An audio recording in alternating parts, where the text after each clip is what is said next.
Welcome to The Explainer. Today we're diving into a story that gets right to the heart of a powerful question about resilience. It's about what it really takes to rebuild a life, not from some big fiery explosion, but from that quiet, deafening silence that's left behind when everything is just gone. So let's start with that question. And it's a tough one, because this isn't just some hypothetical thought experiment. It is the exact point where our story begins, the moment a man named Amen had to find an answer or risk breaking completely. So picture this. Aman is just 23 years old. He's got a simple job, but huge dreams. And then he falls in love with his colleague, Ravina. They end up getting married, even though his family was completely against it. But they truly believed that as long as they had each other, they could conquer absolutely anything. But that love story, it turned into a brutal fight for survival, and fast. Aman ends up working as a day laborer on construction sites just to make ends meet. The financial pressure, the pure exhaustion, it all started to chip away at their relationship. The birth of their daughter Arya was a moment of incredible joy, but it also brought a whole new level of pressure. And then, one day, the last piece of their foundation just crumbled. Just like that, Ravina was gone. There was no big fight, no tearful goodbye. She'd left him for her boss, abandoning Aman in this tiny little room with their young daughter. And all that was left was this profound, absolutely crushing silence. So there he is, at what has to be rock bottom, surrounded by nothing but quiet. But in that silence, something else happened. He didn't find despair. He found a brand new purpose. That very night, holding his sleeping daughter in his arms, he made this solemn vow. It was a promise, really, to himself, and it was a promise that would completely change the entire course of his life. He decided right then and there to stop looking for answers in his past and to start building a new future. And you have to understand, this wasn't just about his situation changing. This was a fundamental rewiring of his entire mindset. He went from being the victim in his own story to becoming its author. He wasn't waiting around for life to get better anymore. He was going to build it himself with his own two hands. So where did he start this new journey?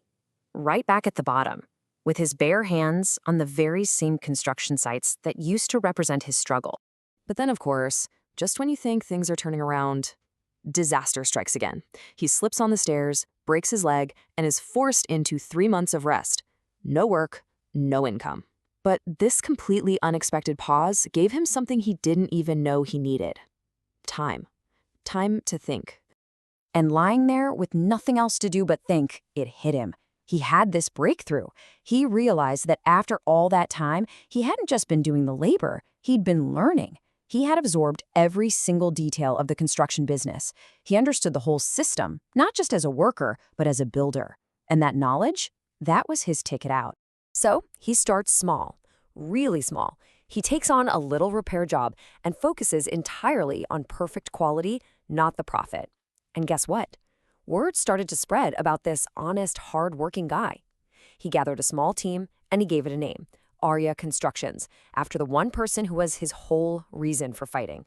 And eventually, that reputation landed him a small government contract, which proved he could be trusted on a much bigger scale. So years go by. Usman hasn't just built a company. He's built a life for himself, a life of stability, of respect. And then, just when he thought the past was buried for good, it came knocking.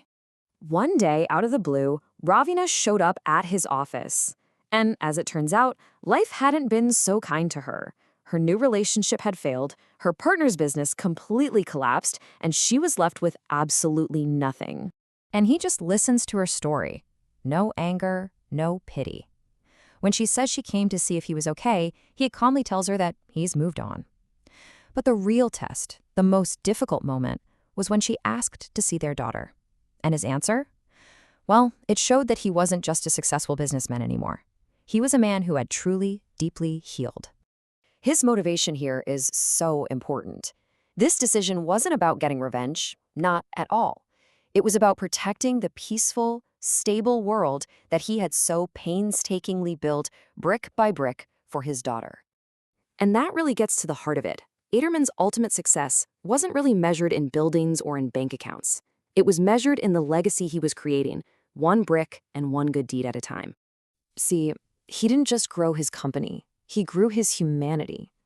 He started the ARIA Foundation to help educate the children of laborers, to give others the kinds of opportunities he never had. He became a leader who never, ever forgot the feeling of the hot sun on his back or the weight of a brick in his hands. Years later, imagine this scene. He's on stage accepting a Business Icon of the Year award, and his teenage daughter, Aria, is standing right there beside him. And he shares the core lesson of his life. His real victory wasn't just in building an empire, it was in finally taking control of his own story. Almond's journey is just this incredible reminder that winning isn't about never falling down. It's about refusing to let your circumstances define who you are. It's about picking up the pen yourself, even when your hands are shaking, and writing the next chapter. And that leaves all of us with the same question he so powerfully answered for himself.